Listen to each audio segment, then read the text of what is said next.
우리 좌우 앞뒤로 한번 인사 나누겠습니다. 먼저 하나님의 나라와 의를 구하는 삶을 삽시다.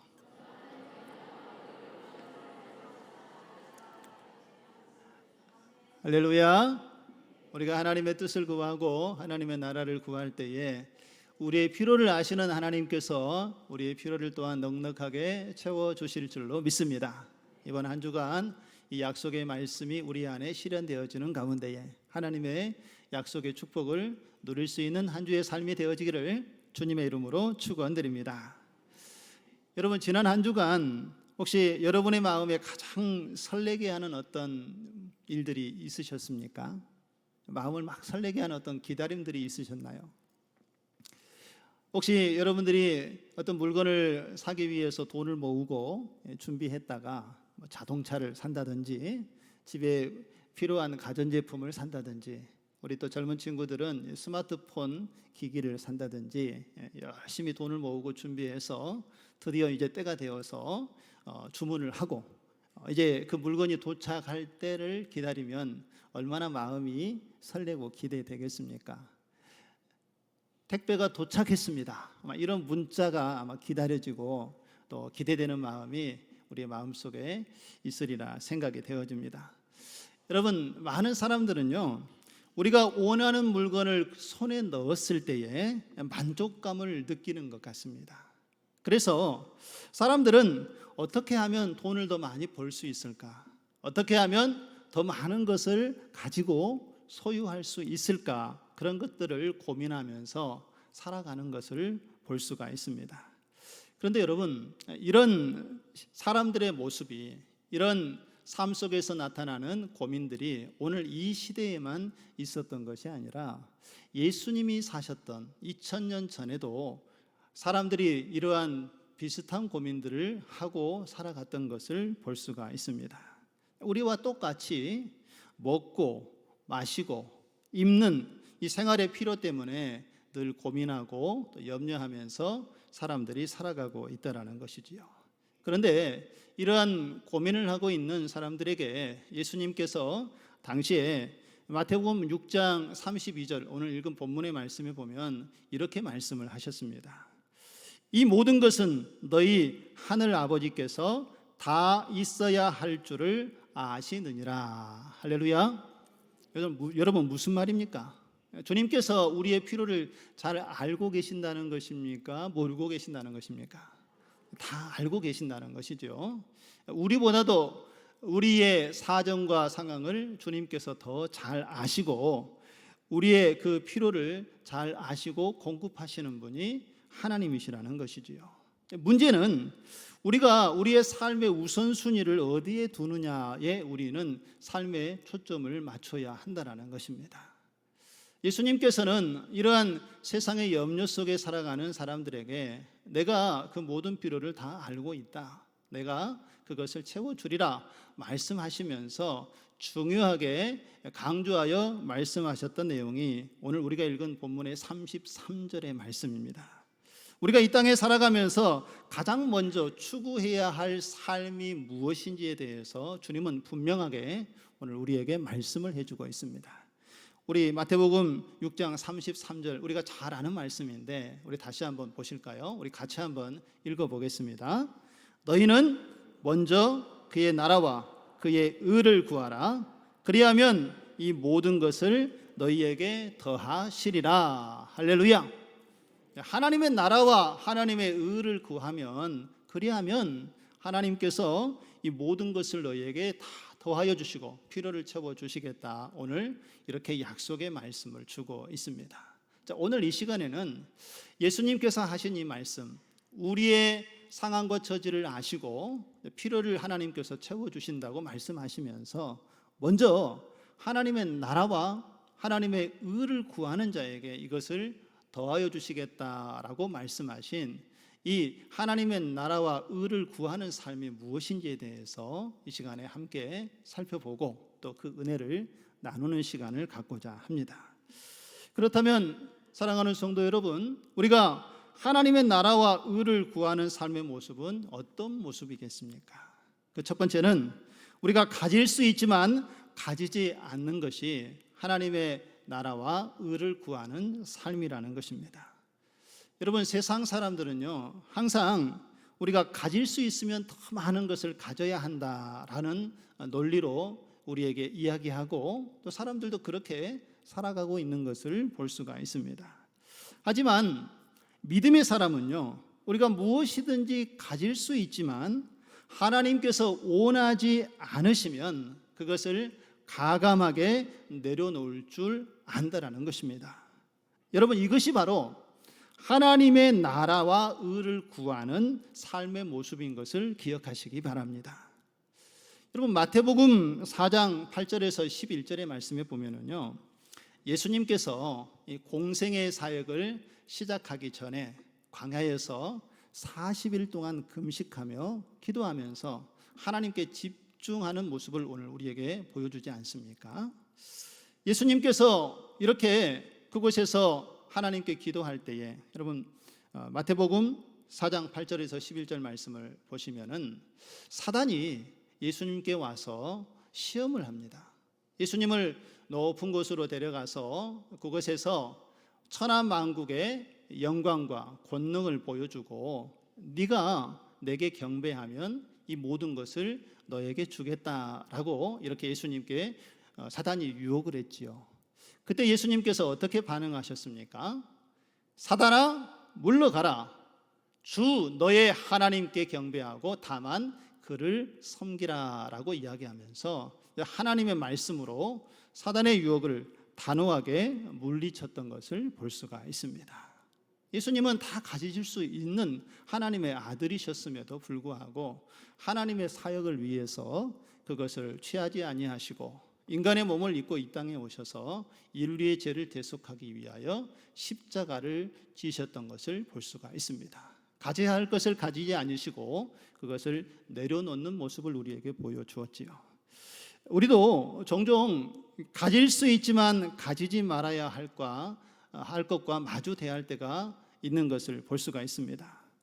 세상적으로 보면 그 일이 성공하는 것처럼 보이지만, 여러분, 하나님의 뜻과 어긋난 것이라면 그것은 우리의 삶을 무너뜨리는 사단의 유혹이라는 것을 기억하시기 바랍니다. 우리가 우리의 삶을 살아가다 보면은 때때로 우리의 재산을 더 많이 모을 수 있는 기회를 얻을 수 있습니다. 그러나 그것이 하나님을 기쁘시게 하는 방법이 아니라면 그 재산을 모으는 것을 우리는 가감하게 내려놓을 수 있어야 한다는 것입니다. 우리 직장 생활을 하는 직장인들의 소망은 무엇이겠습니까?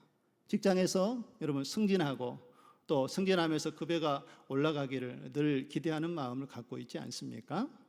직장 생활을 하면서 이 승진의 기회가 올 때가 있지요.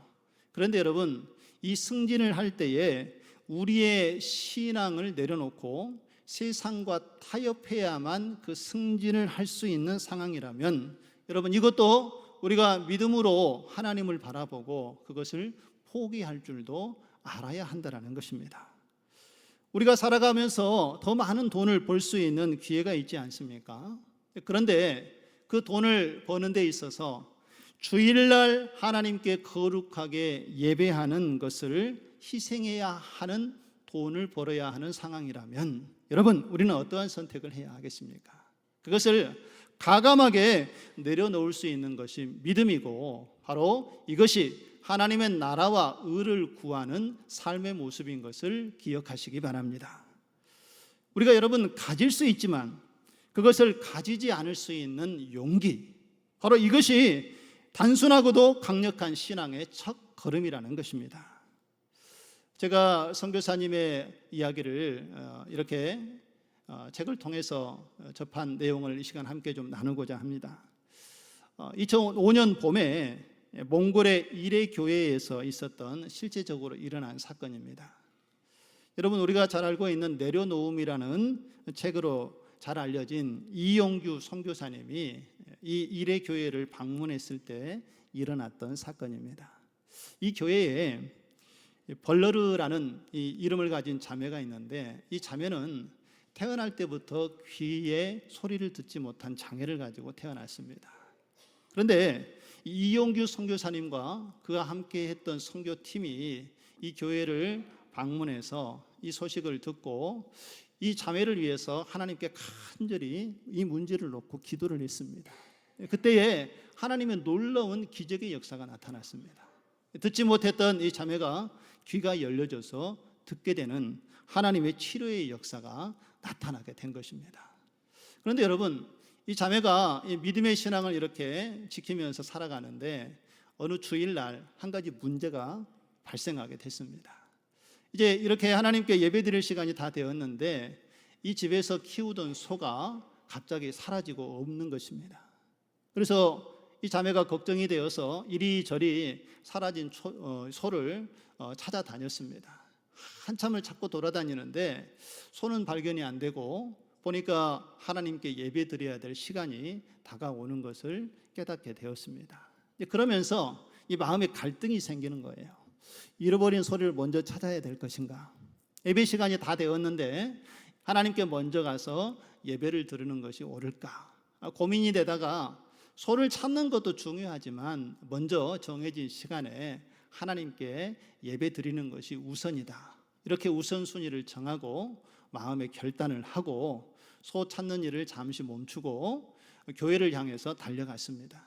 들판을 가로질러서 예배 시간에 늦지 않도록 예배당에 도착해서 예배를 드리는데 이용규 선교사님이 이 사실을 알고 그 정황을 듣고 나서 하나님께 이렇게 간절히 기도했습니다.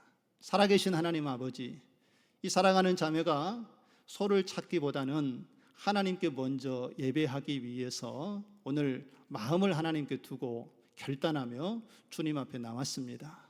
이 믿음이 부끄러운 일이 되지 않도록 하나님께서 역사하여 주시옵소서. 잃어버린 소를 찾을 수 있도록 하나님이 도와 주시옵소서.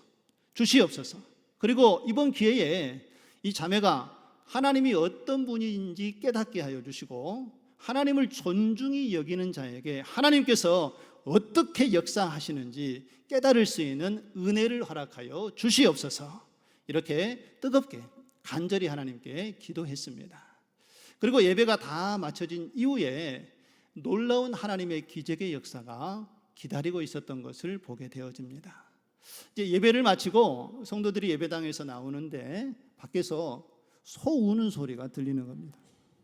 아니, 갑자기 왜 밖에서 소 우는 소리가 들리지 하면서 사람들이 나와서 보니까 소가, 그 여인이, 그 자매가 잃어버렸던 그 소가 음메 하고 이렇게 울고 있는 거예요. 나 여기 있어요 하고 말하는 것처럼 거기에 소가 예배당 밖에서 있었다라는 것입니다. 여러분, 소가 길을 잃어버렸으면 집을 찾아오지 못하거나 또 설상 길을 잃어버렸다가 찾아오게 되면 자기가 살았던 곳으로 찾아올 수 있지 않겠습니까? 그런데 가보지도 않은 그 예배당으로 이 소가 와서 기다리고 있었던 것은 하나님이 아니면 할 수 없는 일이었다라는 것이지요. 그래서 이 여인의 하나님을 향한 그 우선순위의 삶을 하나님께서 귀하게 여기시고 이 여인을 위로하기 위해서 하나님께서 행하신 일이다라고 선교사님이 그렇게 이야기하는 간증을 보게 되었습니다. 여러분, 우리의 삶 가운데에도 우리가 하나님의 일을 행할 때에 우선순위를 어디에 두느냐는 매우 중요한 문제입니다. 왜냐하면 예수님께서는 분명하게 우리에게 이렇게 말씀하셨습니다. 너희가 두 주인을 섬길 수 없다라고 말씀하셨고, 하나님께서도 나를 존중히 여기는 자는 내가 그를 존중히 여길 것이고 나를 멸시하는 자를 내가 경멸하리라 라고 하나님께서 말씀을 하셨습니다. 우리가 믿음을 지키고 하나님의 말씀대로 이 세상을 살아가다 보면은 우리도 세상을 선택할 것인가 하나님을 선택할 것인가, 이 세상과 하나님 사이에서 갈등을 할 때가 종종 있는 것을 보게 됩니다. 여러분, 그 순간 무엇을 선택하느냐가 우리의 믿음을 드러내는 것입니다.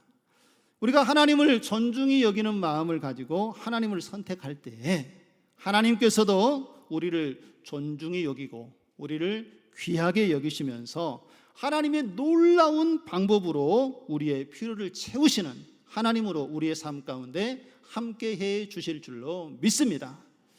우리는 때론 연약하여서 그 길을 다 알고 또 볼 수는 없지만 하나님께서는 우리를 향한 분명한 계획을 가지고 그 섭리 가운데 우리의 삶을 이끌어 가시는 하나님 되심을 믿으시기 바랍니다. 그래서 우리가 때로는 가지고 싶어도 그것이 하나님께서 원치 않는 방법이라면 과감하게 그것을 내려놓고 하나님 앞에 우선순위를 바로 정하고 하나님 앞에 나아가는 삶을 살아갈 때에 하나님께서 우리의 필요를 넉넉히 채워주시는 삶을 살아가도록 우리의 삶을 이끄시고 인도해 주실 줄로 믿습니다. 다음으로 하나님 나라와 그의 의를 구하는 삶의 모습은 우리가 가지고 있지만 마치 없는 것처럼 집착하지 않는 삶을 살아가는 것입니다. 여러분, 세상 사람들은요, 자신들이 가지고 있는 것에 얽매여 살아가고요, 또 그것에 매우 집착하면서 살아갑니다. 혹시라도 가진 것을 잃어버릴까 봐 두려움과 염려 속에 살아가고 있지 않습니까? 그러나 믿음의 사람은요, 하나님께서 주신 것을 감사하게 여기고 그것을 누리면서 그것이 내 삶의 주인이 되지 않도록 집착하지 않는 삶을 살아가는 것입니다. 그리고 하나님께서 내게 주신 것을 하나님께서 언제든지 사용하기 원하실 때에 그것을 하나님 앞에 내어 맡기고 하나님 앞에 드릴 수 있는 마음, 바로 이것이 하나님의 나라와 의를 구하는 사람의 모습인 줄로 믿습니다.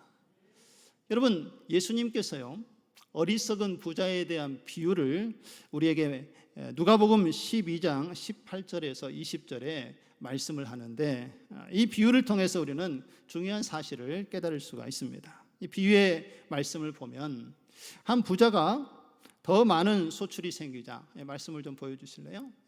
많은 소출이 생기자 가지고 있는 곳간에 그것을 다 넣을 수가 없어서 그 곳간을 부수고 더 큰 곳간을 지었습니다. 그리고 자기의 소유를 하나하나 그 곳간에 차곡차곡 쌓아두고 난 이후에 이제 내가 많은 것을 쌓아두었으니 이제 평안히 쉬고 먹고 마시고 즐기자라고 그가 이렇게 이야기하고 선포했던 것을 보게 됩니다. 그런데 이 비유 속에 예수님께서는 그를 향하여서 무엇라고 말씀을 하십니까? 여러분, 20절의 말씀에 보면 어리석은 자여 오늘 밤에 내 영혼을 도로 찾으리니 그러면 내 준비한 것이 누구의 것이 되겠느냐라고 주님께서 말씀을 하고 계십니다. 여러분, 우리가 이 땅에 좋은 것, 아무리 많은 좋은 재물을 이 땅에 많이 쌓아둔다 할지라도 그것이 우리의 생명을 지켜주지는 못한다는 것입니다. 그래서 우리가 의지해야 할 것은 이 땅의 재물이 아니라 우리의 생명의 주관자이신 하나님 되심을 믿으시기 바랍니다. 우리가 가진 것을 하나님께서 주신 대로 우리가 감사하면서 그것을 하나님 뜻대로 사용할 때에 우리의 삶을 통하여서 하나님의 선하신 역사가 나타나게 될 줄로 믿습니다. 여러분, 우리가 일생을 살아가면서 일을 하고 돈을 벌지 않습니까? 그런데 여러분, 돈을 버는 목적이 여러분들은 무엇입니까? 왜 여러분들은 돈을 버십니까? 물론 우리가 돈을 벌어야 가정도 꾸리고 자녀들도 양육할 수 있고 우리의 삶을 살아갈 수 있기 때문에 돈을 벌겠지요. 그러나 이것이 돈을 버는 전체의 삶의 목적이 되어서는 안 되는 것입니다. 우리가 돈을 버는 목적 중에 하나는 단순히 우리가 잘 먹고 잘 살고 또 가족을 돌보기 위해서만 돈을 버는 것이 아니라 사람을 살리고 하나님의 영혼을 구원하기 위해서 먼저 하나님께서 주신 그 구원의 은혜를 누리고 이 하나님의 뜻을 이루기 위해서 돈을 벌고 그것을 사용하는 분명한 목적이 우리에게 있어야 될 줄로 믿습니다.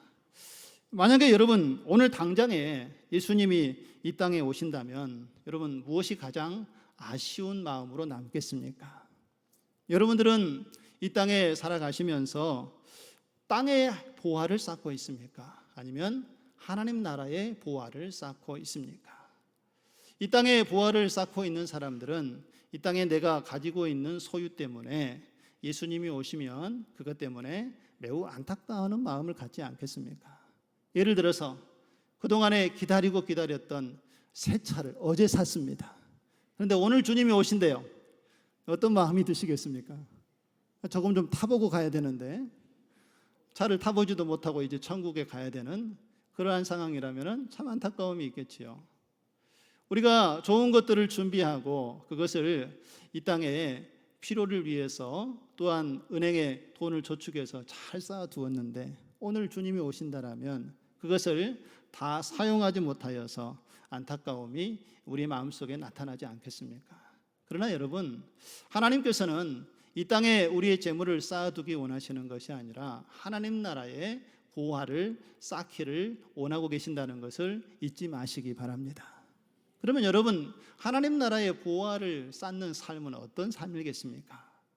주님께서 우리를 구원하셨고 또 그 구원의 은혜의 풍성함을 누리도록 하나님께서는 주변의 많은 사람들을 통하여 하나님의 복음이 선포되어지고 증거되어지게 하셔서 우리가 그 복음을 듣고 예수 그리스도를 믿고 하나님의 자녀요 백성이 된 줄로 믿습니다.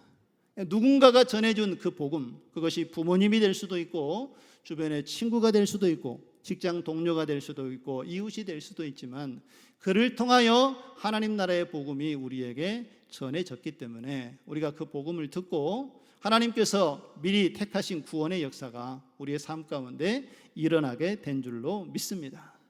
그래서 하나님께서는 이제 구원받은 우리들이 사도 바울과 같이 이 복음의 빚진 자의 심정을 가지고 죽어가는 영혼들에게 하나님 나라의 복음을 전하기를 원하고 계신다는 것입니다.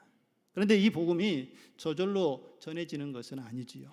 우리가 기도하고 믿음으로 나아가야 하고 또한 우리의 가진 것을 우리가 사용하여서 사람들과 관계를 맺고 그들을 대접하며 섬길 때에 마음의 문이 열려지게 되고 우리 안에 계신 하나님이 그들에게 증거되어지면서 예수 그리스도를 바라보게 되고 주님 앞에 나와서 예배하는 가운데 영원히 구원받는 하나님의 은혜를 우리를 통하여서 하나님께서 나타내기 원하신다라는 것입니다.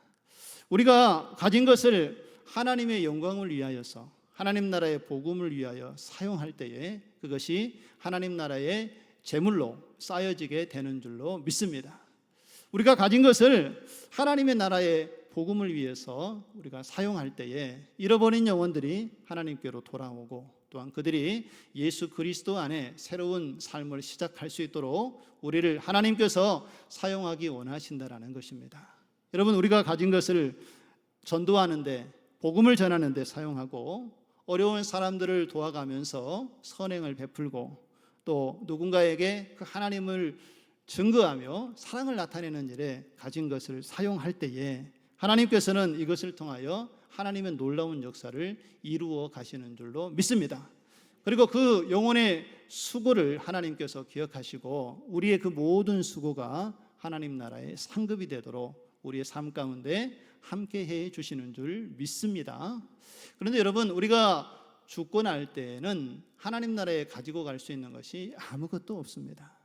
그러나 딱 하나 가지고 갈 수 있는 것이 있는데 그것이 무엇인지 아십니까? 바로 그것이 우리의 영혼이라는 것입니다. 예수 그리스도를 믿는 모든 사람들은 그 영혼이 하나님의 나라에서 하나님과 안식하고 또 하나님의 주신 은혜를 누리며 살아가게 되는 줄로 믿습니다. 그렇기 때문에 우리가 영혼을 구원하는 일에 힘을 써야 하고 이 영혼을 위해서 주신 것을 사용하고 복음을 전하는 일에 힘을 써야 되는 줄 믿습니다. 우리 사랑하는 성도 여러분, 오늘 우리가 하나님께서 받은 것이 무엇입니까? 그 주신 것을 우리가 받고 감사하고 그것을 누리되 그것이 우리의 삶의 주인이 되지 않도록 집착하지 않는 믿음을 가져야 될 줄로 믿습니다. 그리고 우리가 가진 것에 우리가 집착하지 아니하고 하나님께서 우리에게 하나님을 위하여서 필요한 것을 나누고 사용하기 원하실 때에 우리는 그 하나님의 뜻을 바라보고 하나님께서 원하시는 대로 우리에게 주신 것을 나누고 베풀고 살아가는 그러한 마음을 가지고 하나님께 나아갈 때에 하나님께서는 우리를 통하여 계획하신 놀라운 일들을 이루어 가실 줄로 믿습니다. 하나님께서 주시는 그 말씀에 우리가 믿음으로 반응하고 순종하는 그 마음, 바로 그것이 하나님 나라를 위하여 먼저 구하는 삶인 것을 믿으시기를 주님의 이름으로 축원드립니다. 마지막으로 하나님 나라와 그의 의를 구하는 삶의 모습은요, 우리가 가지고 있지는 않지만 가진 것처럼 풍요롭게 사는 것을 말씀하고 있습니다. 여러분, 우리 세상 사람들은요, 무언가를 많이 소유해야 우리가 풍요롭게 살 수 있다라고 생각을 합니다. 그러나 하나님 나라의 원리는 정반대인 것을 볼 수가 있습니다. 실제로 가진 것이 없어도요, 하나님 안에 있는 사람들은 세상 그 누구보다도 넉넉하고 풍성한 삶을 살아가는 것을 볼 수 있기 때문입니다. 우리가 잘 알고 있는 것처럼 사도 바울의 삶을 한번 우리가 살펴보기를 원합니다. 여러분, 사도 바울이 감옥에 갇혀 있지요. 하나님 나라의 복음을 전하다가 그가 감옥에 여러 번 갇히고 복음 때문에 얼마나 많은 고난과 역경을 겪어야 했습니까? 그가 복음 때문에 감옥에 갇혀 있었지만 자유를 빼앗기고 마음껏 자신이 원하는 것을 할 수 없는 상황이었음에도 불구하고 가진 것도 없이 그 상황이 절망적이었지만 사도 바울은 오히려 그 감옥 안에서도 하나님이 주시는 기쁨을 잊지 않았다라는 것입니다. 빌립보 교회 성도들에게 보낸 편지가 빌립보서이지요. 그런데 빌립보서에 보면은 사도 바울이 오히려 감옥 밖에서 염려하고 걱정하고 살아가는 성도들을 향하여서 기뻐하고 기뻐하라 여러 번 권면하고 강조하여 이야기하고 있는 것을 볼 수가 있습니다. 여러분, 사도 바울의 이 기쁨은요, 세상이 줄 수 있는 어떤 조건이나 환경 속에서 그에게 나온 것이 아니었습니다. 그가 감옥 안에서도 기뻐할 수 있었던 것은 오직 예수 그리스도의 십자가의 사랑으로 나의 영혼이 구원을 받고 하나님의 자녀요 백성이 되어진 구원의 기쁨으로 인하여서 그가 감옥 속에서도 하나님을 찬양할 수 있었던 것입니다. 그리고 그가 전했던 그 복음이 곳곳에 확산되어지고 열매 맺혀지는 것을 보고 사도 바울은 그 절망적이고 어려운 환경 속에서도 하나님이 주시는 기쁨을 누리고 하나님께 감사할 수 있었다라는 것입니다. 비록 감옥에 갇혀서 그의 손에 쇠사슬이 매어 있다 할지라도 하나님께서는 그와 함께 하신다는 믿음으로 그가 세상을 바라보았을 때에 오히려 그는 하나님 안에서 더 풍요로운 하나님의 은혜를 누리는 삶의 모습을 우리에게 보여주고 있다는 것입니다. 그래서 그는 고백하지 않습니까? 내가 그리스도와 함께 십자가에 못 박혔나니 이제는 내가 산 것이 아니요 내 안에 누가 사는 것이라고요? 예수 그리스도가 사는 것이라. 이제 내 안에 주님이 계신다는 확신과 소망을 가지니 내가 어떠한 고난과 환경 속에서도 그 하나님의 이름을 높여 찬양하며 그 기쁨을 누릴 수 있다라고 사도 바울이 고백할 수 있는 이유는 그의 마음에 누가 계시기 때문입니까? 예수 그리스도 하나님이 계시기 때문에 어려운 환경 속에서도 그 풍요로운 삶을 누리게 되는 줄로 믿습니다. 또 한 사람 우리가 베드로를 생각해 볼 수 있습니다. 베드로도 마찬가지입니다. 베드로가 예루살렘 성전에 기도하러 올라갈 때에 성전 미문에 앉아서 구걸하고 있는 나면서부터 걷지 못한 안진뱅이를 보게 되었습니다. 그가 일할 수 없어서 사람들에게 구걸하고 있을 때에 베드로에게도 구걸을 했겠지요. 그 모습을 보고 베드로가 이렇게 이야기를 합니다. 우리 사도행전 3장 6절 말씀을 보시면 우리 같이 한번 읽어보실까요? 시작. 베드로가 이르되 은과 금은 내게 없거니와 내게 있는 이것을 내게 주노니 나사렛 예수 그리스도의 이름으로 일어나 걸으라 하고 할렐루야. 겉으로는 가진 것이 없었지만 베드로는 그의 삶 가운데에 오히려 빈곤한 삶을 살지 않았던 것을 볼 수가 있습니다. 그는 세상의 재물이 줄 수 없는 하늘의 능력과 이 영적인 풍요함을 이미 그의 마음속에 간직하고 그 은혜를 누리며 살아가고 있었습니다. 사람들이 가지고 있는 은과 금은 그에게 없었지만 그에게 도움을 청하고 있는 이 나면서부터 걷지 못한 안진뱅이에게 그가 가지고 있는 하나님의 능력, 하나님의 은혜를 선포함으로 한 영혼이 일어서게 되고 하나님을 찬양하게 되는 놀라운 역사가 베드로를 통하여 나타나게 된 줄로 믿습니다. 그의 마음에 하나님이 함께 계셨고 성령의 충만한 은혜의 역사가 그의 삶을 지배하고 그가 예수 그리스도 안에 있었기 때문에 그 예수 그리스도의 이름으로 하나님의 능력이 나타나고 그가 하나님이 주시는 그 풍성한 은혜의 삶을 누리게 된 줄로 믿습니다. 여러분, 이처럼 바울과 베드로의 삶의 모습을 세상의 기준으로 보면은 그들은 매우 부족한 모습을 우리에게 비춰주고 있습니다. 그러나 그들은 누구보다도 하나님께서 주시는 은혜의 풍성함을 누리며 살아가고 있는 것을 볼 수가 있습니다. 왜냐하면 그들의 마음은 이미 세상에 속해 있는 것이 아니라 하나님 안에서 하나님이 주시는 참된 기쁨과 능력을 누리며 그 하나님의 은혜가 그의 삶 가운데 가득 채워져 있었기 때문에 사람들이 보기에는 아무것도 아닌 것 같아도 하나님의 풍성한 은혜를 누리며 살아가게 되는 줄로 믿습니다. 사랑하는 성도 여러분, 오늘 우리 주님께서는 당시의 제자들에게 이렇게 말씀하셨던 것처럼 이 시대를 살아가는 우리들에게도 동일하게 말씀하고 계신 줄로 믿습니다. 오늘 예수님께서 말씀하신 이 마태복음 6장 33절의 말씀을 다시 한번 읽고 우리의 마음에 깊이 새기는 시간이 되어지기를 소망합니다. 우리 같이 한번 큰 소리로 읽겠습니다. 시작. 그런즉 너희는 먼저 그의 나라와 그의 의를 구하라. 그리하면 이 모든 것을 너희에게 더하시리라. 할렐루야. 여러분, 이 약속을 믿으십니까?